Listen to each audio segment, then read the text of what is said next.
एक ढक्कन में पीने से ही मात्र खांसी दूर हो जाती है। एक ढक्कन में? जी हाँ, जी हाँ।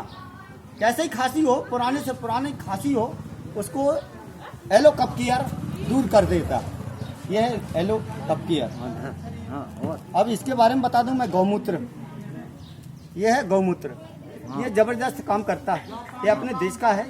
ये गौमूत्र से, इसके सेवन करने से शरीर की सारी बीमारी को भी ये भी खत्म करती है। ये इसको दिया जाता है। हाँ। कीमत इसकी है 395 रुपये की।